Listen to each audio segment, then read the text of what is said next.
Hello everyone. तो हम लोग पेपर 2 का डिस्कशन करेंगे अभी।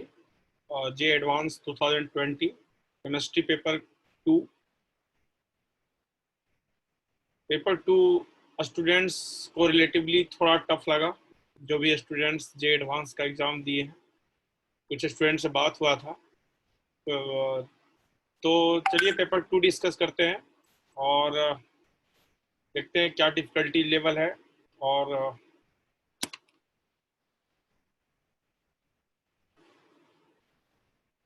इसके कॉन्सेप्ट को हम लोग डिस्कस करेंगे जो भी है।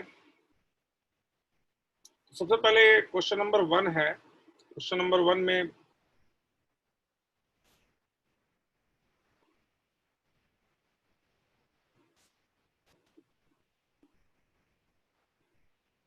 पीरियोडिक प्रॉपर्टी का क्वेश्चन है और first second third ionization enthalpy दिया हुआ है I1 I2 I3 और 4 atom with atomic number n, n+1, n+2, n+3 where n is less than 10 or tabulated value. What is the value of n?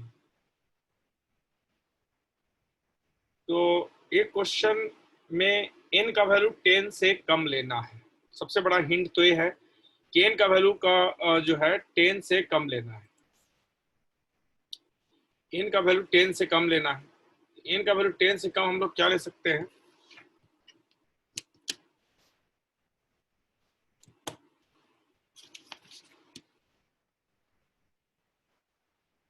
n का value 10 से हम लोग कम क्या ले सकते हैं? कॉरस्पॉन्डिंगली आयनाइजेशन एंथैल्पी भी दिया हुआ है। मतलब जो भी एलिमेंट है वो सब का एटॉमिक नंबर मैक्सिमम 12 हो सकता है। मैक्सिमम 12 हो सकता है मतलब hydrogen, helium, lithium, beryllium, boron, carbon, nitrogen, oxygen, fluorine, neon, sodium, magnesium, यही एलिमेंट हो सकता है।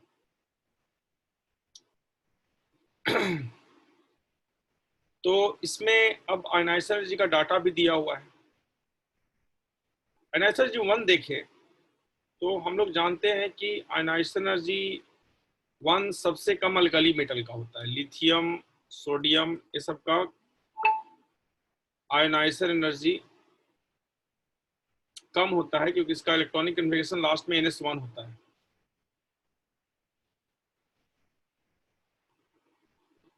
लिथियम के यदि ग्रुप को देखें तो लिथियम के पीरियड में बेरिलियम है, बोरोन है, कार्बन है, नाइट्रोजन है, ऑक्सीजन है, फ्लोरीन है, नियॉन है। तो आयनाइजेशन एनर्जी का value left to right generally increase करता है। लिथियम से ज्यादा बेरिलियम का होता है, बेरिलियम का ज्यादा होता है बोरोन से। ये क्योंकि बोरोन में बेरिलियम में N1s2 होता है, सॉरी 1s2 कॉन्फ़िगरेशन होता है, कंप्लीटली फिल्ड है। यदि लिथियम हम लोग को लेना होगा तो लिथियम का एटॉमिक नंबर 3 होता है। यदि लिथियम लेंगे तो यहाँ पे n का वैल्यू 1 लेना पड़ेगा। n का वैल्यू 1 लेंगे तो ये जो एलिमेंट होगा हाइड्रोजन होगा, ये एलिमेंट हो जाएगा हीलियम, ये एलिमेंट हो जाएगा लिथियम, ये एलिमेंट हो जाएगा beryllium.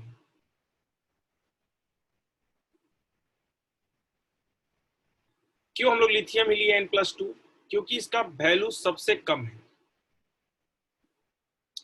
First ionization energy lithium का सबसे कम होगा ये चारों एलिमेंट में। बेरिलियम का ज्यादा होगा, हीलियम का भी ज्यादा होगा क्योंकि हीलियम 1s2 होता है, हाइड्रोजन 1s1 होता है। एक पॉसिबिलिटी और है सोडियम का। सोडियम का आयनाइजेशन एनर्जी लिथियम से भी कम होता है। तो सोडियम और लिथियम में हम लोग किसको लेंगे? सोडियम लेंगे तो यहाँ पे n का वैल्यू 9 लेना पड़ेगा। सोडियम का एटॉमिक नंबर 11 होता है, n+2 11 हो जाएगा तो n का वैल्यू 9 हो जाएगा। तो उसके लिए हम लोग को यहाँ से देखना पड़ेगा कि हाइड्रोजन क्यों नहीं होगा। हाइड्रोजन इसलिए नहीं होगा क्योंकि इसमें हाइड्रोजन का इलेक्ट्रॉनिक नंबर 1s1 होता है, तो इसका आयनाइजेशन एनर्जी सिर्फ 1 ही पॉसिबल है, 2 तो पॉसिबल नहीं है। इसमें 2 3 1 2 3 सब वैल्यू दिया हुआ है, यानी कि ये पॉसिबिलिटी तो ऐसे ही गलत हो गया। यानी कि हम लोग के पास ऑप्शन बचा कि हम लोग N+2 जो सबसे कम वैल्यू है सोडियम को लें। तो सोडियम को लेंगे N+2, तो N+2 बराबर 11 हो जाएगा, N का वैल्यू 9 आ जाएगा। और कोई पॉसिबिलिटी नहीं है, सोडियम के आगे पोटेशियम का पॉसिबिलिटी नहीं है क्योंकि N का वैल्यू रिस्ट्रिक्ट कर दिया है। करेक्ट आंसर इसका 9 हो जाएगा फर्स्ट का। This is solution of question number 1। Tricky question था और इसमें पीरियोडिक प्रॉपर्टी को मॉडर्न वे में से क्वेश्चन पूछने का कोशिश किया गया है इसमें, तो बहुत अच्छा क्वेश्चन बोलेंगे इसको। एग्जामिनेशन में टेम्परामेंट के साथ इसको सॉल्व करना थोड़ा डिफिकल्ट है, बट अधिक थोड़ा टाइम इसमें दें तो आराम से हम लोग सीरीज बना के आराम से सॉल्व कर सकते हैं। सेकंड क्वेश्चन है, सेकंड क्वेश्चन में पूछा गया है consider the following compound in liquid form, सब लिक्विड फॉर्म में है। When a charge comb is brown near their flowing stream, how many of them show deflection as per the following figure. तो इसका main concept है जो polar होगा वो deflection show करेगा, जो नॉन पोलर होगा वो डिफ्लेक्शन शो नहीं करेगा। O2 जानते हैं कि नॉन पोलर होता है, O2 नॉन पोलर होता है, HF पोलर होता है, H2O पोलर होता है, NH3 पोलर होता है, H2O पोलर होता है, CCl4 नॉन पोलर होता है, CaCl3 पोलर होता है, बेंजीन नॉन पोलर होता है, A पोलर होता है। तो टोटल ऐसा 6 कंपाउंड है जो पोलर होगा वो डिफ्लेक्शन शो करेगा। ये बहुत आसान क्वेश्चन है। क्वेश्चन नंबर 3 में आ जाते हैं। क्वेश्चन नंबर 3 में बोला गया है इन chemical reaction between stoichiometric quantities of KMnO4 and Ki in weakly basic solution, what is the number of mole of I2 released for 4 mole of KMnO4 consumed? KMnO4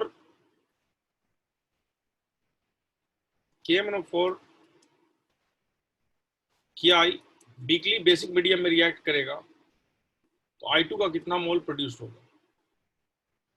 What is the number of moles of I2 released in weakly basic medium? In weakly basic medium KMnO4 Ki के साथ react करके I2 release करता ही नहीं है। क्या release करता है? Ki IO3- में ऑक्सीडाइज हो जाता है और KMnO4 MnO2 में रिलीज हो जाता है। No mole of I2 is released, that's why its answer should be 0. ये बिल्कुल रिएक्शन पे बेस्ड है, इनऑर्गेनिक रिएक्शन पे। क्वेश्चन नंबर 4 में आ जाते हैं। क्वेश्चन नंबर 4 में बोला गया है acidified solution of potassium chromate. Potassium chromate है K2CrO4 was layered with equal volume of amyl alcohol when it was shaken after the addition of 1 ml of 3%, a blue alcohol ether layer was obtained. The blue color is due to formation of chromium 6 compound X बन जा रहा है। What is the number of oxygen? Blue colour का जो chromium का compound होता है बहुत ही फेमस है CrO5, और CrO5 का स्ट्रक्चर ऐसा होता है, क्लास में बताया गया है। इसमें क्रोमियम ऑक्सीजन के साथ कितना सिंगल बॉन्ड बना रहा है वो पूछा गया है। 1 2 3 4 सिंगल बॉन्ड बनाया है। इसका करेक्ट आंसर 4 हो जाएगा। K2CrO4 under this condition converted to blue color compound. Blue color compound is CrO5 and there are 4 CrO bond. That's why correct answer is 4.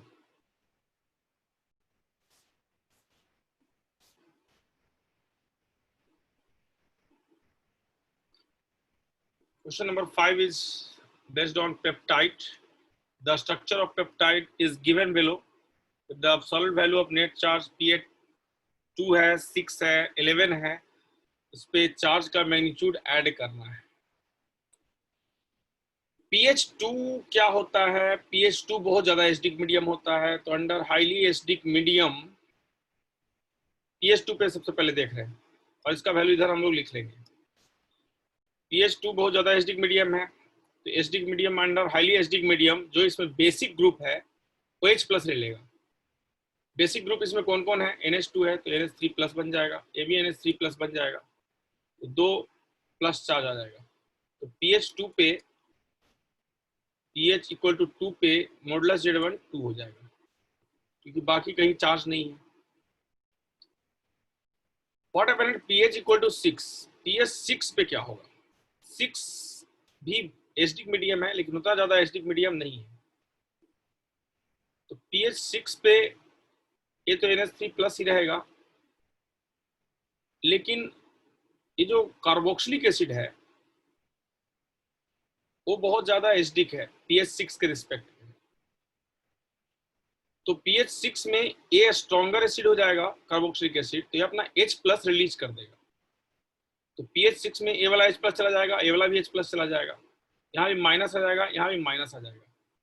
तो ओवरऑल चार्ज क्या हो जाएगा? +1 +1 -1 -1 जीरो हो जाएगा। pH इक्वल टू 11 बहुत ज्यादा बेसिक मीडियम है। बहुत ज्यादा बेसिक मीडियम में क्या होगा? ये जो NH3 प्लस है वापस NH2 बन जाएगा, ये CO2 माइनस ही रहेगा, ये भी CO2 माइनस रहेगा, ये जो OH है वो भी O माइनस बन जाएगा। तो कहाँ कहाँ पे चेंज होगा? ये तो NH2 हो गया, ये -1 हो जाएगा, ये तो -1 था ही, ये भी -1 था, तो 3 जगह -1 चार्ज आ गया, बाकी सब न्यूट्रल है। तो यहाँ पे Z3 का वैल्यू हो जाएगा -3 का मॉडुलस, सबका वैल्यू ऐड करेंगे 2 + 0 + 3 तो हो जाएगा total 5। Under highly basic medium pH equal to 11 में ये जो अमाइड ग्रुप होता है उसका H नहीं जाता है, वो वहीं पे रहेगा,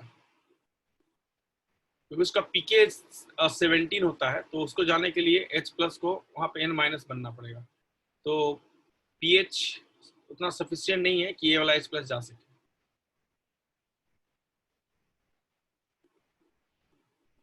question number 6 again organic question from organic chemistry. Organic compound rotates plane polarized light. It produces pink color with neutral FeCl3 solution. What is the total number of all possible isomer for this compound? Organic compound rotates plane polarized light. Plane polarized light को rotate कर रहा है, इसका मतलब A optically active है. This compound is optically active.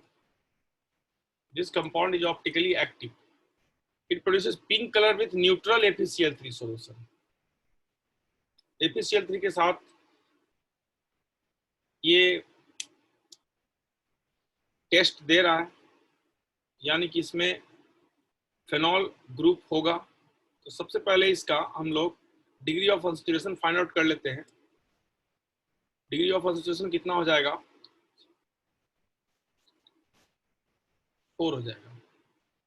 Degree of unsaturation 4 होता है तो वहां पे समझ जाना है कि बेंजीन तो रहेगा ही, बेंजीन का अनसैचुरेशन फैक्टर 4 होता है। 6 carbon are used, now we are left with 2 more carbon. FeCl3 के साथ पॉजिटिव टेस्ट दे रहा है, और FeCl3 के साथ पॉजिटिव टेस्ट दे रहा है, 2 ऑक्सीजन भी है। तो हम लोग ऐसा कर सकते हैं कि यहाँ पे OH दे दें और यहाँ पे CHOH दे दें, CH3. Due to presence of this one chiral center, this compound become optically active, and due to presence of OH group, it will give positive FeCl3 test, solution test. तो इसका correct structure होना चाहिए। तो इसका total number of isomer कितना हो जाएगा? इसका एक D होगा, एक L होगा, 2 हो जाएगा। ऐसे ये मेटा पे जा सकता है, मेटा पे जाएगा तो क्या होगा? CHOH CH3, यहाँ भी 2 होगा, एक D और एक L। ऐसे ये पैरा पे जा सकता है, तो पैरा पे जाएगा तो यहाँ भी 2 होगा, CHOH एंड CH3, इसका भी 2, 2 इसका, 2 इसका, 2 इसका, टोटल 6 हो जाएगा। तो total 6 isomers are possible for this compound.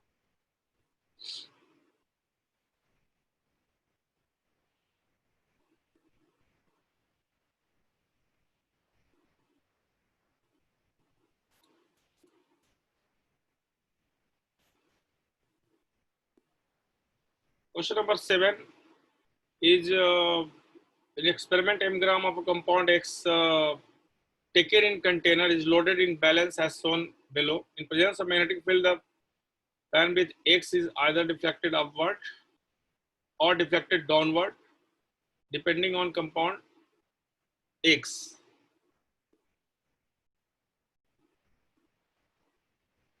This is a balanced magnetic field. जब मैग्नेटिक फील्ड नहीं है तब है, ए मैग्नेटिक फील्ड जब है तब, ये जब मैग्नेटिक फील्ड है तब। ये अपवर्ड जा रहा है, ये डाउनवर्ड जा रहा है। जब ये अपवर्ड जा रहा है तो मैग्नेटिक फील्ड इसको रिपेल कर रहा है, तो ऐसे सबस्टेंस को डायमैग्नेटिक सबस्टेंस बोलते हैं। मैग्नेटिक फील्ड जब उसको रिपेल करता है तो ऐसे सबस्टेंस को डायमैग्नेटिक बोलते हैं, इसको पैरामैग्नेटिक बोलते हैं। पैरामैग्नेटिक सबस्टेंस बोलते हैं। जो मैग्नेटिक फील्ड जब अट्रैक्ट करेगा उस सबस्टेंस को तो उसको पैरामैग्नेटिक बोलेंगे, डायमैग्नेटिक बोलेंगे। H2O कैसा सबस्टेंस होता है? H2O डायमैग्नेटिक होता है। K4 Fe6 में Fe का कैलकुलेट करेंगे तो Fe2+ होता है। Fe2+ का इलेक्ट्रॉन कन्फर्मेशन क्या होगा? Argon 4s2 3d6। Cn strong field ligand है स्ट्रॉन्ग फील्ड लिगेंड है तो इसमें सारा इलेक्ट्रॉन पेयर कर जाएगा। 1 2 3 4 5 6 सारा इलेक्ट्रॉन पेयर हो जाएगा, तो ये भी डायमैग्नेटिक हो जाएगा। K4 Fe6 is also diamagnetic. O2 सब लोग जानते हैं, O2 पैरामैग्नेटिक है। MOT का सबसे पहला रूल यही होता है, MOT इसलिए डिस्कवर हुआ था। And benzene is diamagnetic. तो पहला ऑप्शन क्या हो गया? X is upward, so this is correct. Second is upward, correct. O2 downward, correct. Benzene is diamagnetic, downward, this is incorrect. This is very simple question, इसको easy बोल सकते हैं।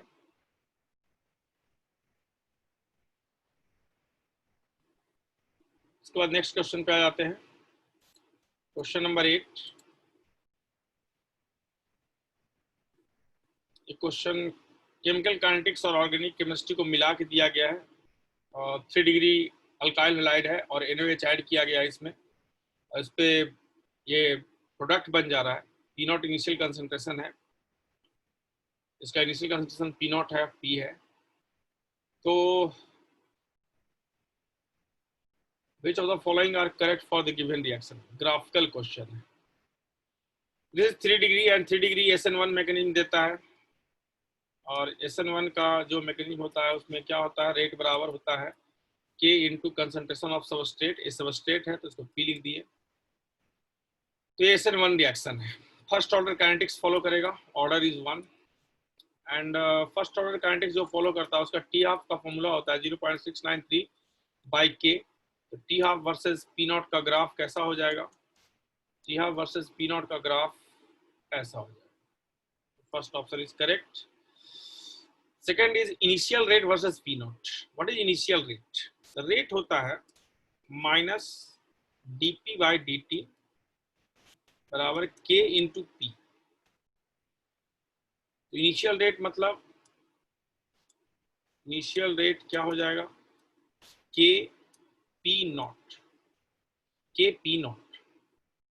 इसका ग्राफ तो इनिशियल रेट वर्सेस P0 का y equal to mx type का आ जाएगा। इसका correct graph initial rate versus P0 का ऐसा आना चाहिए, ये गलत हो गया।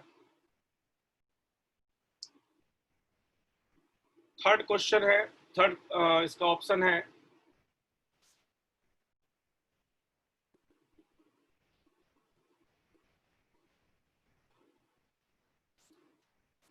थर्ड ऑप्शन में बोला है Q/P0 वर्सेस टाइम, इसका ग्राफ ड्रॉ करना है। तो केमिकल काइनेटिक्स से हम लोग इसको देख सकते हैं कि t इक्वल टू 0 पे इसका सपोज दैट आपके पास P0 है इनिशियल कंसंट्रेशन। टाइम t पे क्या होगा? P0 माइनस x, ये हो जाएगा x। फर्स्ट ऑर्डर काइनेटिक्स में इसी कंसंट्रेशन को हम लोग P से रिप्रेजेंट कर रहे हैं। फर्स्ट ऑर्डर काइनेटिक्स का फॉर्मूला क्या होता है? P बराबर P naught initial concentration e to power minus k rate constant into t, ये होता है फॉर्मूला P का। यहाँ से आप लिख सकते हैं P नॉट माइनस एक्स बराबर P naught e to power minus k t. यहाँ से आपको x का वैल्यू, x मतलब Q का कंसंट्रेशन मिल जाएगा P naught 1 minus k t, और इसका x बाई P नॉट का ग्राफ ड्रॉ करना है, यानी कि 1 माइनस ई के टी का ग्राफ ड्रॉ करना है। इसका ग्राफ आप ड्रॉ करेंगे x by P not versus time का ग्राफ था, तो कैसा ग्राफ हो जाएगा, t0 पुट करेंगे तो 0 से स्टार्ट होगा और ऐसा graph.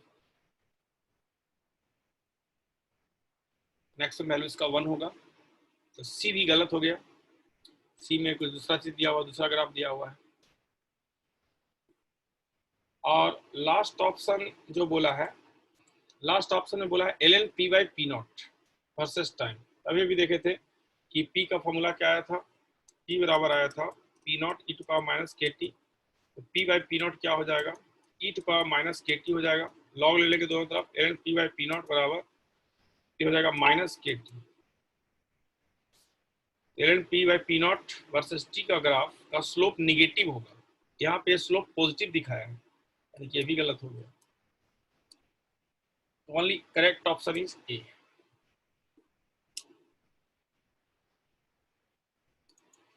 This is question number 8. Now we can see question number 9. That is from inorganic chemistry. Which among the following statement is true for extraction of aluminium from bauxite? Metallurgy का question है. Hydrated Al2O3 precipitate when CO2 is bubbled through a solution of sodium aluminate. Sodium aluminate से हम लोग जब पास करते हैं तो क्या रिएक्शन होता है, सोडियम एल्यूमिनेट से जब हम लोग CO2 पास करते हैं, ये बन जाता है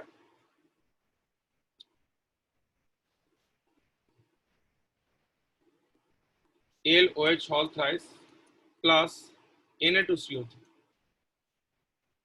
इसी से हम लोग हाइड्रेटेड Al2O3 प्रेसिपिटेट करते हैं, AlH whole thrice. First option is correct. Second option, addition of Na3LF6 lowers the melting point of alumina. ये फैक्ट है, एल्यूमिना का मेल्टिंग पॉइंट डिक्रीज करता है, ये भी सही है। CO2 is evolve at anode during electrolysis. Electrolysis में CO2 गैस रिलीज होता है, ये भी सही है। And cathode is a steel vessel with lining of carbon, ये भी सही है। एनोड ग्रेफाइट होता है।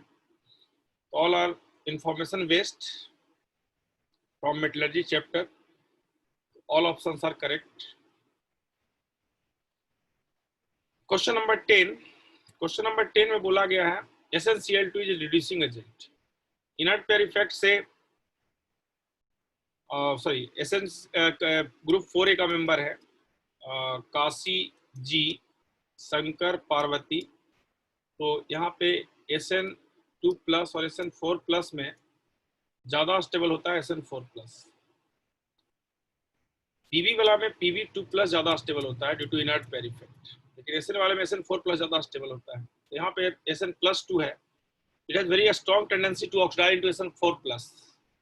SN2 प्लस SN4 प्लस में चला जाएगा, यानी कि इसका ऑक्सीडेशन होगा, जिसका ऑक्सीडेशन होता है उसको रिड्यूसिंग एजेंट बोलते हैं। First option is correct. SnO2 reacts with KH to form K2SnO6। SnO2 KOH के साथ रिएक्ट करेगा तो HD का ऑक्साइड के साथ बिहेव करेगा और एक कॉम्प्लेक्स बना लेगा, ये भी सही है। Information based reaction. The solution of PbCl2 in HCl form Pb2 plus and Cl। PbCl2 को जब HCl सॉल्यूशन से पास करते हैं तो एक कॉम्प्लेक्स बना लेता है PbCl4 2-। यहाँ पे Pb2 प्लस और Cl- अलग अलग नहीं होगा, कॉम्प्लेक्स के फॉर्म में होगा, ये गलत हो गया। तो B is correct. The reaction of Pb3 with hot dilute nitric acid gives PbO2 is redox reaction.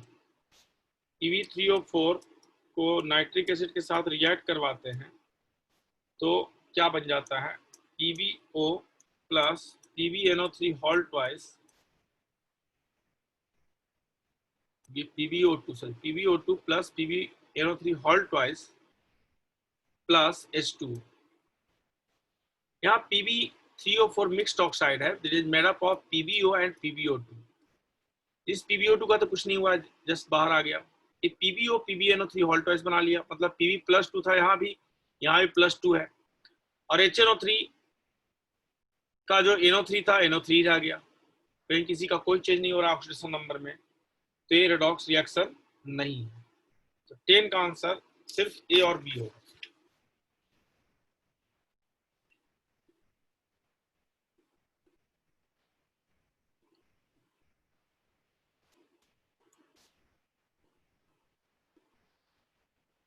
Question number 11, that is 1 2 3 4 organic chemistry का क्वेश्चन है. एक क्वेश्चन क्लास में करवाया हुआ था. इसमें क्वेश्चन में बोला गया है कि बेसिसिटी का ऑर्डर कंपेयर करना है.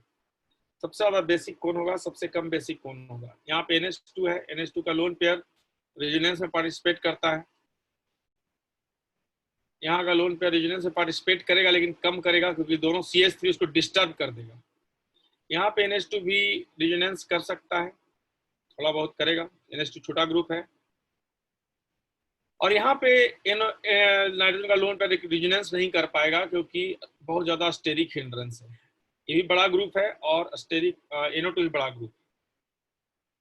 तो इस चीज में सबसे पहले तो यहाँ का लोन पेयर कंप्लीटली अवेलेबल है, कहीं नहीं जा रहा है. It is fully available for donation. तो 4 सबसे ज्यादा बेसिक हो जाएगा. 4 के बाद 4 सबसे ज्यादा बेसिक हो जाएगा. 4 के बाद क्या होगा, यहाँ पे तो रेजोनेंस कर रहा है और ऊपर से NO2 -M-I इफेक्ट भी शो करता है. यहाँ पे रेजोनेंस थोड़ा बहुत कर रहा है, यहाँ पे बहुत ज्यादा रेजोनेंस कर रहा है. तो 4 के बाद 2 हो जाएगा, 2 के बाद 1 होगा और सबसे कम हो जाएगा 3 due to strong electron withdrawing group. तो फर्स्ट ऑप्शन तो गलत हो गया. सेकंड ऑप्शन बोला magnitude of pK difference between 1 and 2 is more than third and fourth. खुद देख सकते हैं, 4 सबसे पहले है और थर्ड सबसे नीचे है. 4 और 3 का डिफरेंस तो बहुत ज्यादा होगा 1 और 2 से, तो ये भी गलत हो गया. Resonance effect is more in 3 than in 4. Resonance effect is more in 3 resonance than 4. इसमें तो रेजोनेंस हो ही नहीं रहा है, तो जा नहीं पा रहा है रेजोनेंस, ये सही हो गया. Steric effect make 4 more basic than 3, सही है. Due to steric repulsion lone पर रेजोनेंस नहीं कर पा रहा था, ये भी सही हो गया. Correct answer for 11C is D. This is very easy question and it's directly from notes, class notes.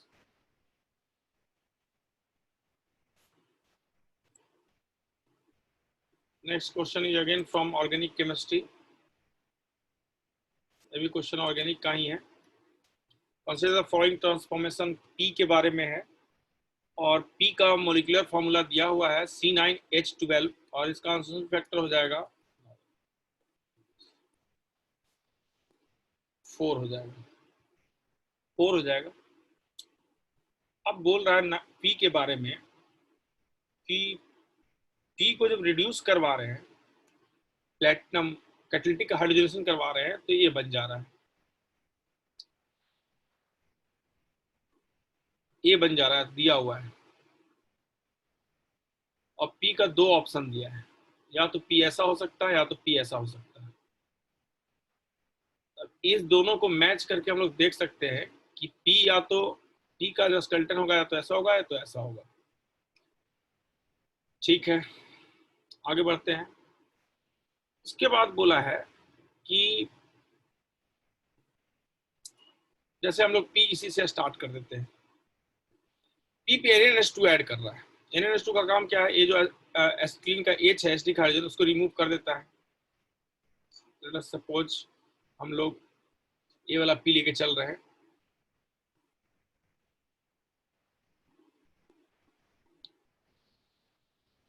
C triple bond C minus हो जाएगा. फिर इस पे C6H5 Na प्लस हो जाएगा. P का हम लोग इससे NNH2 से रिएक्शन करवा दिए, एसिडिक हाइड्रोजन चला गया, ये बन गया. अब इस पे हम लोग क्या कर रहे हैं, PHCOCH3 ऐड कर दिए, ये नेगेटिव चार्ज यहाँ अटैक कर देगा S,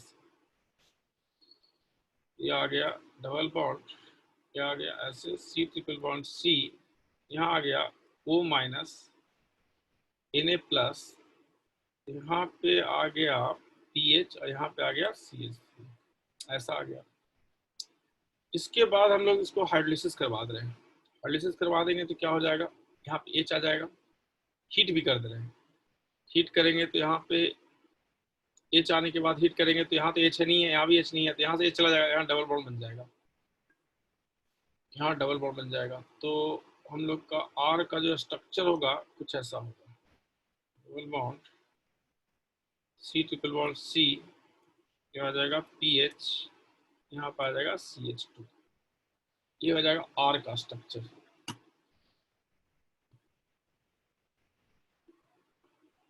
ये R का स्ट्रक्चर होगा।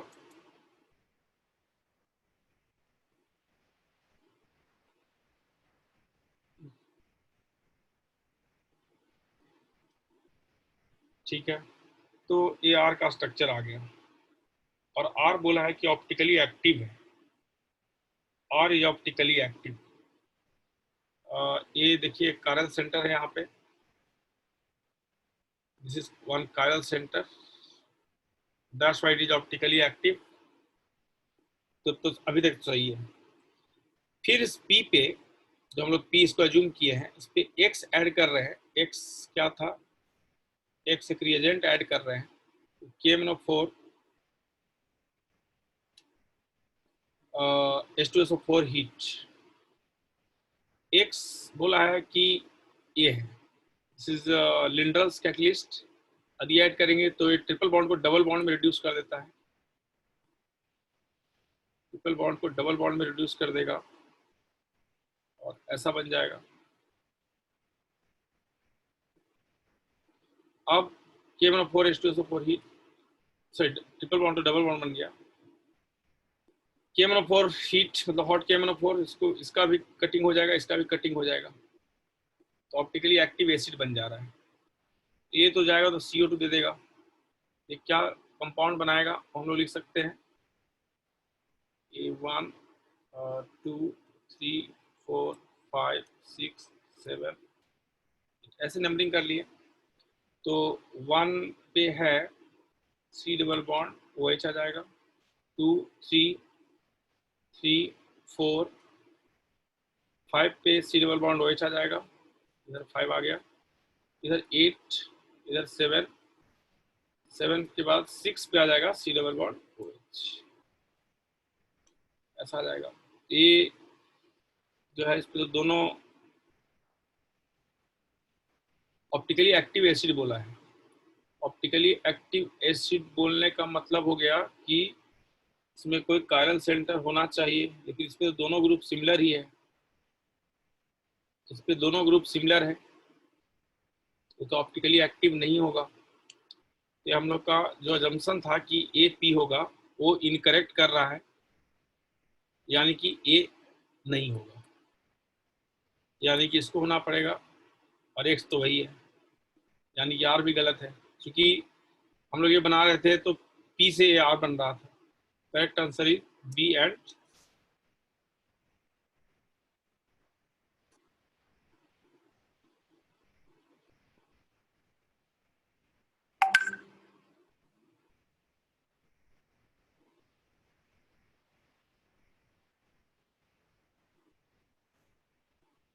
इसके बाद हम लोग क्वेश्चन नंबर 13 देख सकते हैं, इंटीजर टाइप आयनिक इक्विलिब्रियम का क्वेश्चन है और ग्राफिकल क्वेश्चन है। ग्राफ में दिया हुआ है कि वीक एसिड को टाइट्रेट करवा, वीक बेस को टाइट्रेट करवाया स्ट्रॉन्ग एसिड के साथ, उसका से ग्राफ दिया हुआ है। इस ग्राफ में हम लोग को ग्राफ के हेल्प से PKB कैलकुलेट करना है। तो जब वीक बेस होता है, जैसे फॉर एग्जांपल वीक बेस कोई ले लिए NH4OH, NH4OH में HCl हम लोग ऐड करते हैं, तो स्टार्टिंग में ये बेसिक सॉल्यूशन होता है, यहाँ से स्टार्ट होता है, फिर बफर बनना स्टार्ट करता है, फिर बफर कैपेसिटी मैक्सिमम होता है, बफर कैपेसिटी मैक्सिमम होने के बाद बफर कैपेसिटी के बाद न्यूट्रलाइजेशन आता है। सपोज दैट जैसे शुरू में 10 था, ये 0 था, ये बेसिक सोल्यूशन होगा। फिर मान लिया 10 ले लिए, इसका 2 मोल ले लिए, तो ये NH4Cl बना लेगा प्लस H2O बना लेगा, तो ये हो जाएगा 8 H0 H2 हो जाएगा, तो बेसिक बफर बन गया। एक ऐसा मोमेंट आएगा जब इसके पॉइंट के बाद ये सब बफर है, ऑल दीज आर बफर। अब बफर में यहाँ पे एक ऐसा पॉइंट है जहां पे इस पॉइंट पे देखें, यहाँ पे वॉल्यूम 3 ml है, 3 ml पे यहाँ पे pH 11 है, तो 3 ml पे, हाँ ग्राफ से देख सकते हैं, 3 ml पे 11 है pH, and volume equal to 3 ml, pH equal to 11।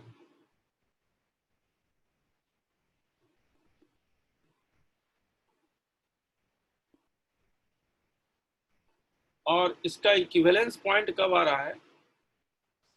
6 ml पे आ रहा है, यहाँ पे 6 पे आ रहा है, जब दोनों कंप्लीटली न्यूट्रलाइज कर जा रहा है। तो लेट अस सपोज हम लोग का इसका 0.1 है, वॉल्यूम इसका कुछ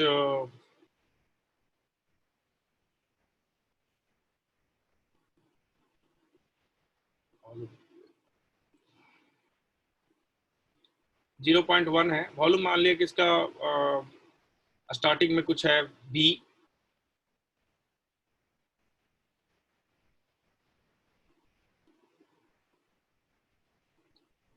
लेट अस सपोज शुरू में इसका वॉल्यूम,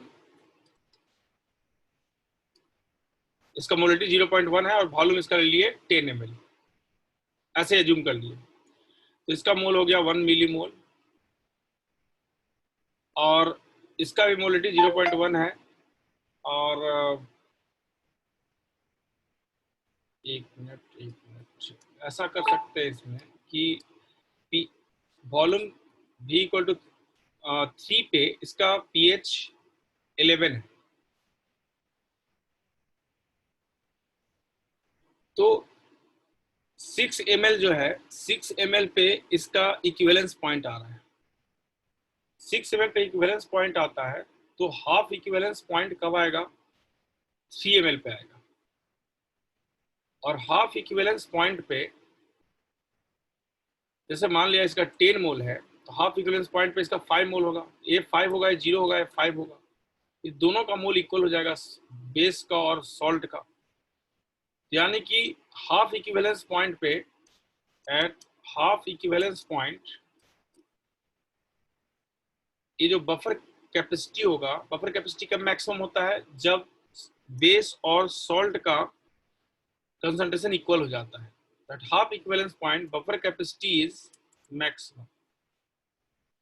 बफर कैपेसिटी जब मैक्सिमम होगा तो पीएच, बफर का फॉर्मूला क्या होता है? पीएच बराबर पीके प्लस लॉग, दोनों इक्वल हो जाएगा, लॉग 1 हो जाएगा, ये 0 हो जाएगा, और पीओएच दिया हुआ है, कितना दिया हुआ है पीओएच? 3 ml पे 11, तो पीओएच हो जाएगा 3, पीओएच 3 हो गया, तो पीके भी 3 हो गया, तो correct answer for this question is 3। Half equivalence point पे बफर कैपेसिटी मैक्सिमम कर देना, और बफर कैपेसिटी जब मैक्सिमम होता है तो सॉल्ट और बेस दोनों का कंसंट्रेशन इक्वल हो जाएगा। बेसिक बफर का फॉर्मूला क्या होता है? पीओएच बराबर pKb plus log salt by base, ये फॉर्मूला हम लोग यूज कर सकते हैं।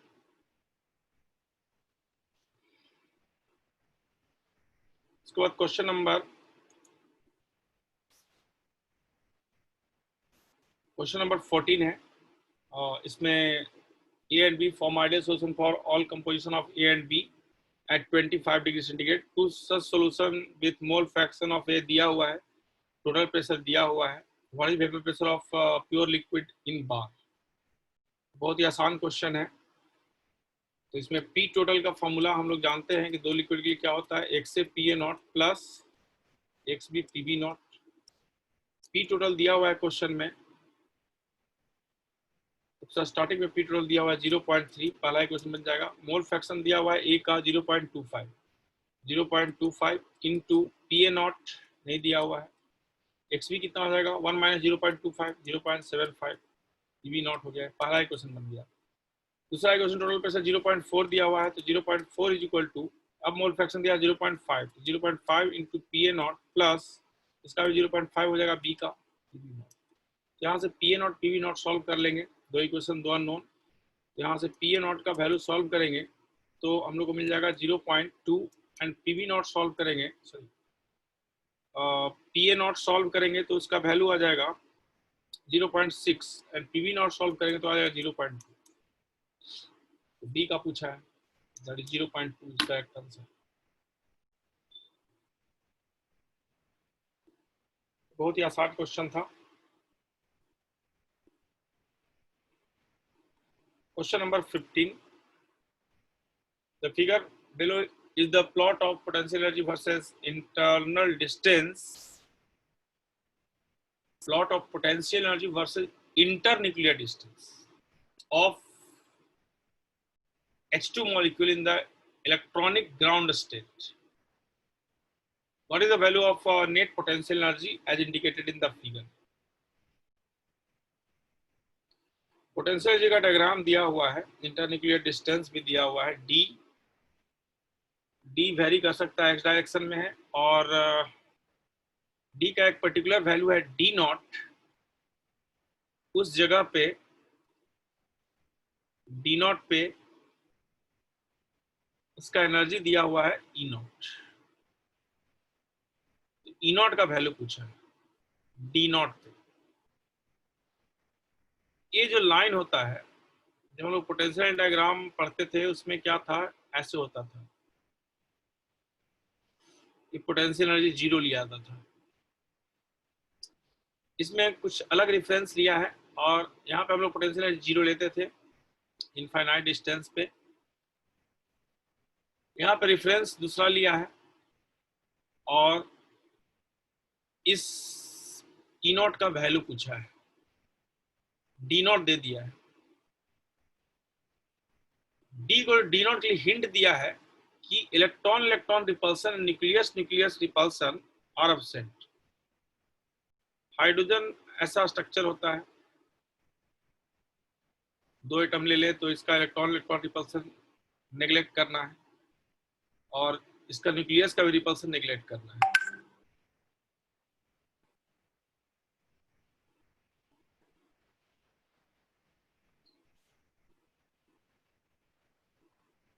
As a reference, potential energy of hydrogen is taken as zero where its electron and nucleus are infinitely far apart.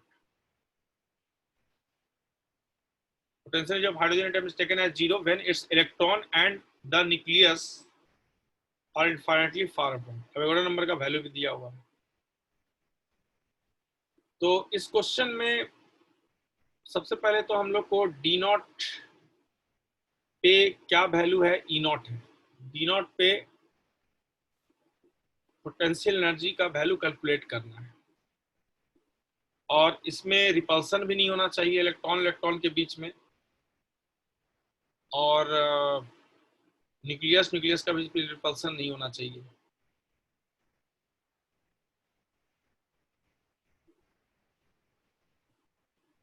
तो हम लोग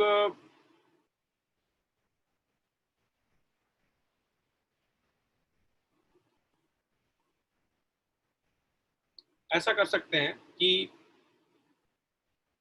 ये जो जब डिस्टेंस डी नॉट होगा, एच और एच के बीच का डिस्टेंस जब डी नॉट होगा, तो उस समय एक हाइड्रोजन एटम का पोटेंशियल एनर्जी क्या होगा। पोटेंशियल एनर्जी का फॉर्मूला होता है के Q1 Q2 बाई आर। एक हाइड्रोजन एटम का जो पोटेंशियल एनर्जी होगा वो उसका न्यूक्लियस और इलेक्ट्रॉन के बीच में होगा। उसका यदि हम लोग वैल्यू पुट कर दे, ए का वैल्यू 9 Q1 न्यूक्लियस का ले लिए E, इलेक्ट्रॉन का ले लिए -E divide by R nucleus से इलेक्ट्रॉन का 1s1 होता है, वहां से उसका फर्स्ट ऑर्बिट का डिस्टेंस मतलब रेडियस कितना होता है 0.529 एंगस्ट्रॉम। ये हो जाएगा potential energy of one hydrogen atom. वैसे दूसरा हाइड्रोजन एटम का पोटेंशियल एनर्जी क्या हो जाएगा, U हो गया। टोटल पोटेंशियल एनर्जी क्या हो जाएगा at D equal to D naught पे दोनों एटम का 2 इंटू U। ये तो एक एटम का था, हम लोग को पर मोल पूछा है तो एवोगाड्रो नंबर से मल्टीप्लाई कर देंगे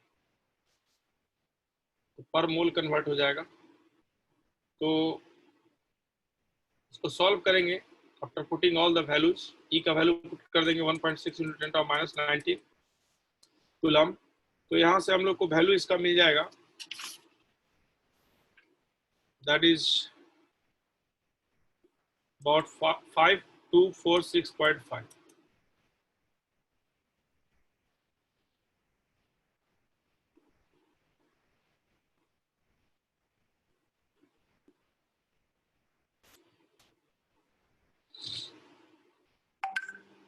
क्वेश्चन नंबर 16। क्वेश्चन नंबर 16 में बोला है consider the reaction sequence P to Q as shown. The overall yield of the major product Q is 75%. What is the amount in gram Q obtained from 9.3 ml of P?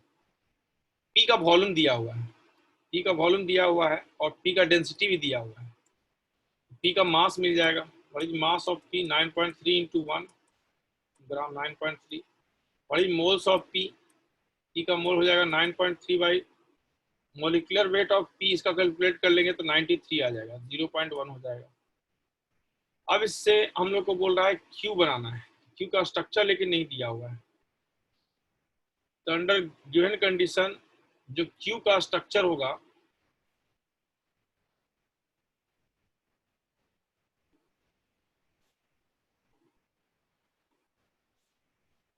A product बन जाएगा, this is Q। कैसे इसका mechanism थोड़ी देर में देखते हैं। तो इसका एक मोल से इसका एक मोल बन रहा था, 0.1 मोल से इसका 0.1 मोल बन जाएगा। इसका मास Q का कैलकुलेट करना है, what is mass of Q 0.1 into इसका मोलिकुलर मास का मोलिकुलर मास कैलकुलेट कर लेंगे, molecular mass of Q into yield दिया है 75% 0.75, ये आ जाएगा। इसको सॉल्व करेंगे तो इसका आंसर आ जाएगा 16 का 18.6।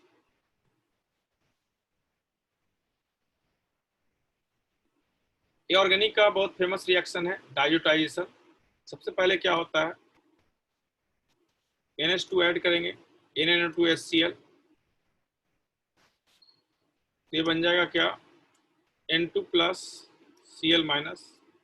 फिर इसमें बीटा नेप्थोल ऐड कर रहे हैं, बीटा नेप्थोल में ए एज इलेक्ट्रोफाइल इस पोजीशन पे अल्फा पोजीशन पे ऐड हो जाएगा, ये बन जाएगा OH N double bond N PH। Basic medium है तो यहाँ पे OH O माइनस बन जाएगा, वापस एसिड दे रहे हैं तो वापस OH बन जाएगा। ऑर्गेनिक और फिजिकल दोनों को मिक्स कर दिया गया है इस क्वेश्चन में।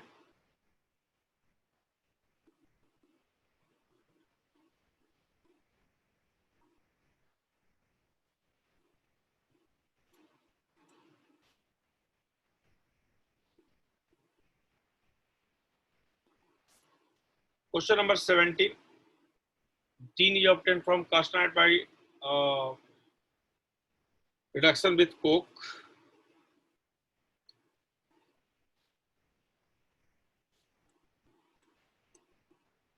कास्ट आयन का फॉर्मूला होता है कार्बन से रिडक्शन करवा रहे हैं तो बन जाएगा Sn प्लस CO2। रिएक्शन दिया हुआ है, minimum temperature at which the reaction of cast iron by coke could takes place. Minimum temperature calculate करना है जिससे रिएक्शन हो पाए। डेल्टा एच एफ SnO2 का दिया हुआ है, डेल्टा एच CO2 का दिया हुआ है। डेल्टा एच रिएक्शन का फॉर्मूला क्या होता है? प्रोडक्ट का delta H F minus reactant का डेल्टा एच एफ। एलिमेंट का लेते नहीं है तो delta H F of CO2, delta H F of CO2 कितना दिया हुआ है? माइनस 394.0 CO2 का है। एसिड का लेना नहीं है, डेल्टा एच एफ 0 होता है। कार्बन का भी लेना है, माइनस रिएक्टेंट का SnO2 का क्या हो जाएगा? माइनस 581। डेल्टा एच एफ मिल गया रिएक्शन का। वैसे इस रिएक्शन का डेल्टा एच नॉट कैलकुलेट कर सकते हैं। डेल्टा एच नॉट क्या होता है? प्रोडक्ट का एंट्रोपी माइनस रिएक्टेंट का एंट्रोपी। प्रोडक्ट का एंट्रोपी क्या है? टीन का एंट्रोपी कितना है? टीन का एंट्रोपी दिया हुआ है 52। CO2 का एंट्रोपी कितना दिया हुआ है? 210 माइनस SnO2 का एंट्रोपी कितना दिया हुआ है? 56 और इसका दिया हुआ है 6। डेल्टा एच नॉट मिल जाएगा। डेल्टा एच नॉट मिल गया, डेल्टा एच नॉट मिल गया। अब डेल्टा जी नॉट का फॉर्मूला क्या होता है? Delta H not minus T delta H not. Reaction spontaneous होने के लिए delta G not less than 0 होना चाहिए। यहाँ से हम लोग को मिनिमम टेम्परेचर मिल जाएगा। इसको सॉल्व करेंगे तो यहाँ से आ जाएगा 935। बहुत आसान क्वेश्चन था ये।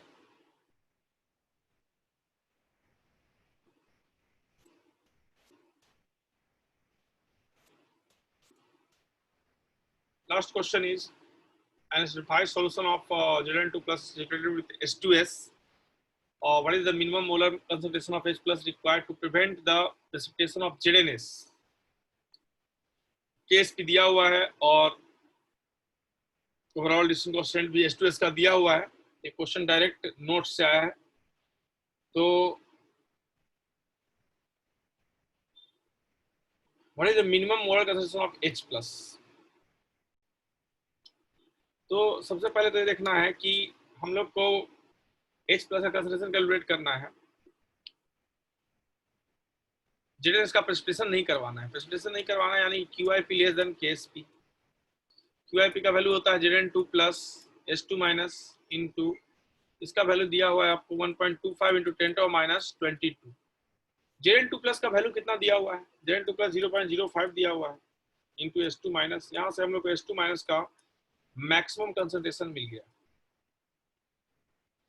H2 माइनस का मैक्सिमम कंसंट्रेशन यहाँ से हम लोग कैलकुलेट कर लिए। क्या आ गया? 1.25 into 10⁻22 divide by 0.05। H2S dissociate करता है तो क्या देता है? 2H plus plus H2 minus के। ओवरऑल इसका दिया हुआ है, के नेट दिया हुआ है और H2S का कंसंट्रेशन दिया हुआ है क्वेश्चन में। What is that? 0.1 मोलर। और H प्लस का कैलकुलेट करना है, H2 माइनस का यहाँ से मिल गया है। तो के नेट बराबर हम लोग पुट कर देंगे। के नेट कितना है? H plus square into H2 minus divide by 0.1। अब यहाँ से H2 माइनस का वैल्यू क्या आ जाएगा? H2 माइनस का वैल्यू आ जाएगा 0.1 इंटू के नेट। के नेट कितना हो गया? 10⁻21 divide by H plus square. अब इस H2 माइनस को वैल्यू यहाँ पुट कर देंगे। यहाँ से हम लोग को H प्लस का वैल्यू मिनिमम मिल जाएगा। मिनिमम वैल्यू यहाँ से कैलकुलेट करेंगे H प्लस का तो आ जाएगा 0.2। This is paper 2। तो बेस्ट विशेस। Thank you.